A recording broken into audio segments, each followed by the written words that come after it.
Namaste friends and welcome to my first video on Nepal. I know this is a Sabina Reacts Bara channel all about India.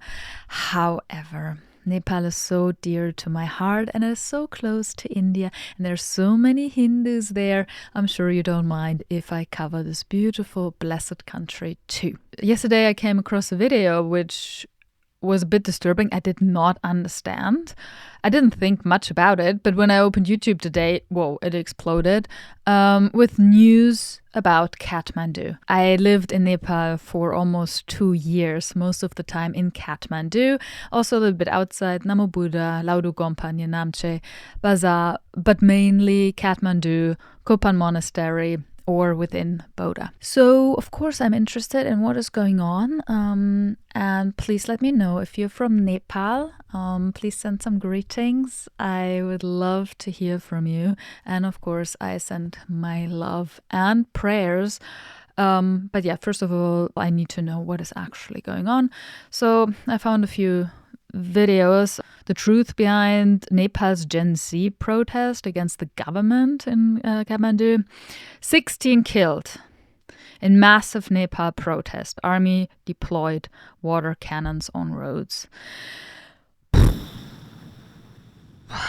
Very sad.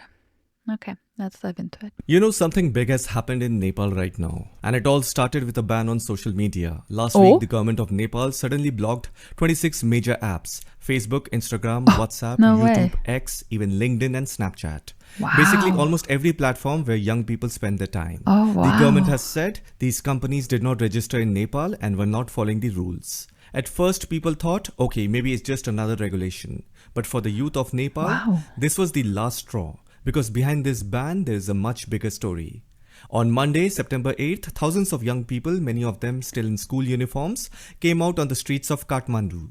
They gathered right outside the parliament. Some even tried to storm in. Police used water cannons, tear gas and then bullets. By nightfall, at least 20 young protesters were dead and hundreds were injured. The army had to be deployed and a curfew was declared in the capital. This movement is now being called the Gen Z revolution of Nepal.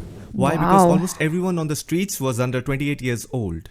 So what pushed this new generation to risk their lives? Oh my goodness. Well, the social media ban was only the spark. The real fire has been burning for years. Young people in Nepal are tired of seeing the same leaders, Oli, Prachanda, Deoba, all in their 70s, ruling again and again, while the country struggles. Unemployment is high, jobs are scarce, inequality is high and more than 80% of Nepal's workforce is stuck in informal low-paying work. That is the reason so many young Nepalis leave the country every year.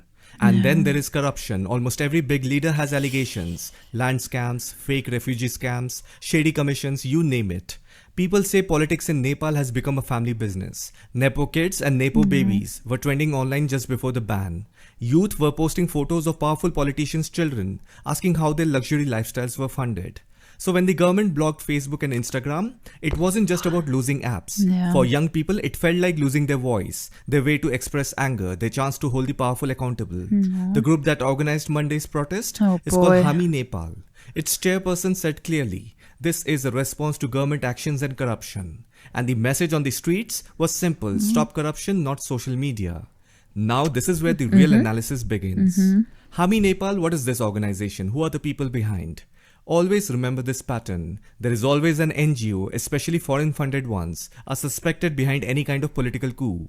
We see the same repeat players like NED, USAID, Freedom House, Open Society Foundation, Ford Foundation. They are always linked directly or indirectly. Now let's look at this Nepali NGO Hami Nepal. Sudan Gurung is the founder of this NGO. And this information is out in the open that Hami Nepal NGO is the organizer behind this Gen Z protest against the Nepalese government. Now we need to see who funds Hami Nepal NGO. There's always the money trail. Without money, you cannot mobilize such a huge rally and NGOs cannot function. So the financial backing of this NGO comes from various individuals and organizations. But I will point out two particular organizations that will shed some light on what is actually going on. One is the Barbara Foundation, second is the Infinity Holdings. In fact, the chairman of these organizations have been facilitated by the NGO during their annual general meeting. So now you think about it. If so many shady people are linked with this NGO, then surely some scheme is being cooked up by the Americans. And then we all know that Nepal's Prime Minister Oli is already close to China. And earlier there were even news reports that a Chinese female ambassador had honey-trapped him. That means United States wants to install its own puppet government in Nepal that can push forward American interest. No, please If you look don't. closely, the protest in Nepal seems quite similar to those in Bangladesh, with students leading from the front. In Bangladesh, Sheikh Hasina was forced to flee. And who came to power? Mohammad Yunus. Clearly America's choice. I've already made a video on that. Now in Nepal, after PM Oli's resignation, the name being pushed for interim prime minister is rapper turned politician Balendra Shah. And interestingly, the student movement is rallying behind him. If you connect the dots, a pattern emerges. Nepal itself isn't strategically vital for the United States. But Washington seems to want a leader who can ride on Gen Z's mood swings. Someone easy to manage. Why? Because keeping Nepal unstable or pliable gives America a vantage point to watch both India and China. Especially at a time when in the recent SCO summit, India and China appear to be drawing closer. And Trump has openly said to China that they have incredible cards that could destroy China. Then recently, US President Trump appointed a 38 years old Sergio Gore as US Ambassador to India and Special Envoy for South and Central Asia. Now, why has such a young person been appointed as Ambassador to India? Is it because the US has run out of older seasoned diplomats? Or is it more about his merits outweighing his age?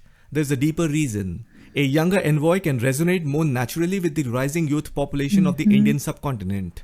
We have already seen how youth-driven movements shaped politics in Bangladesh, Sri Lanka, Nepal, and even at times in India. So Washington is deliberately sending in someone young to connect better with the new generation that is becoming a decisive political force in this region. And look at his designation, Ambassador to India and Special Envoy for South and Central Asia. That means he is a political operative for this entire region.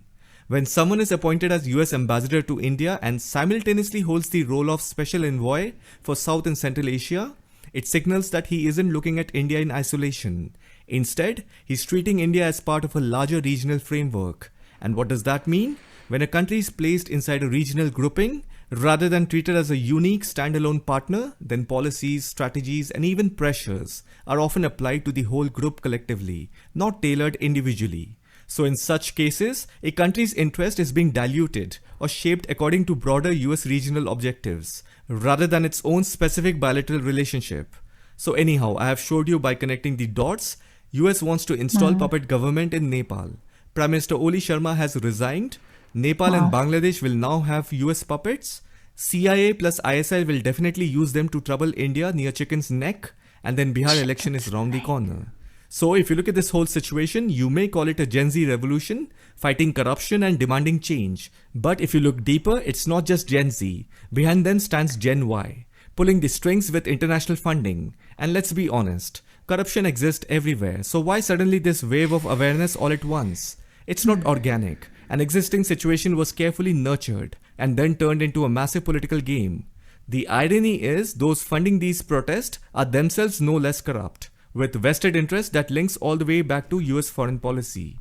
Take the example of Hami Nepal. It started as an earthquake relief group, but was steadily nurtured, and today it's being used as a tool to topple a government. Now whether you see it as right or wrong, that's for you to decide. Wow, there was a lot in that video. I'm sure if you're from Nepal or maybe even India, you know all about it. And I think it is, like they mentioned, a story within many, many countries. The youth is fed up with the government and then they retaliate, especially when they ban social media. Now, just imagine you are not content with your life anyways. No jobs, no whatever. And then nowadays people are just on their phone constantly. That is their refuge. You know, their refuge are not temples anymore. It's the phone. It's not the Lord. It's the phone. It's social media. That's where they get, you know, their adrenaline kick, their juice. Like they connect with people, but also, you know, they put themselves out there. They communicate. They get lots of likes. It's like it became an addiction in the West too, here in this household too, everywhere, right? And then banning not just one platform, but all social media platforms. I mean, honestly, for me, I would love it YouTube, of course, not, because, but, for a limited time, I think this whole world could use it. But anyways, if it is not wanted and you feel shaken to its core anyways, you're not happy with the government anyways, then that could really lead to some outrage, massive protests, violence, death. So the prime minister resigned. I think somebody else resigned. Now the thing is, in today's world where everything is so connected and there are lots of agendas happening, we actually don't know if it's getting any better. Yeah. The thing is, it could always get worse. But of course, in that moment of utter anger and rage, you don't think about it, right? You don't see clearly, and all you do is want to react. You want change. You want change. Now, if that change is going to be any better, I just wish it, of course. But in the end, we don't know. We have no control, let's say limited. The only real control we have is in regards to ourselves, in regards to how we see the world, what we do with our actions, what we do with our thoughts, how we behave in the world, what we focus on. That is the only thing we have control over, ever.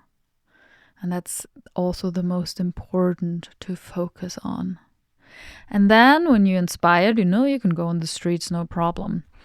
But with a clear mind, not with like diluted with anger. There can still be passion for change and whatever. But if anger is present, it's not ideal. So anyways, let me know if you're from Nepal. I send my love, my best wishes, my prayers, especially to the youth. And that the next prime minister, I don't know. We're in degenerate times. The Kali Yuga. What to do? This world is going down. Before, I don't know what's next. Is it being destroyed first, or is it gonna be rising again? But things like that always happened in this world, will always happen as long as there is ignorance, as long as we don't know who we truly are, as long as we don't focus on the Lord, as long as we see duality, as long as this Maya is present, there will be protests, there will be unhappiness, there will be corruption. It's the nature of this world. It's the nature of our egos. It's the nature of ignorance, to not see clearly, to be out for oneself. However, we don't have to be victims of that. And it is important to find moments of peace amidst all this chaos.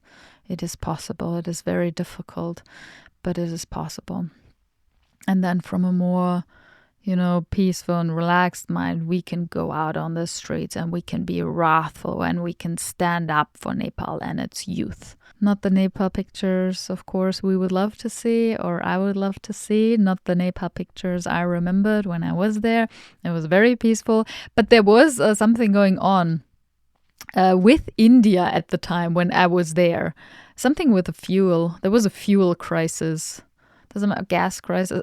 Does that make sense?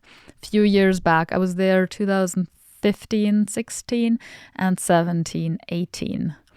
It was rough. It had a direct effect on where I was living too. So there's always something going on. Politics, always something going on. People always not happy. People always not leading. Without agendas, without corruption. It's the nature of politics, unfortunately. It's the nature of samsara. It's the nature of ignorance. It's the nature of duality. It's the nature of this world. Not ultimately, but yeah. So, gotta surrender it all. And also remember that ultimately, everything is coming from one source. Doesn't mean to be passive and to stand up for sure, like Krishna told Arjun. Rise, warrior, do your duty. So, Nepali youth, do your duty to the best of your ability. Anyways, Om Mani Padme Hum, Om Shanti Shanti Shanti. May the youth of Nepal be strong, be happy, supported. May they be at peace.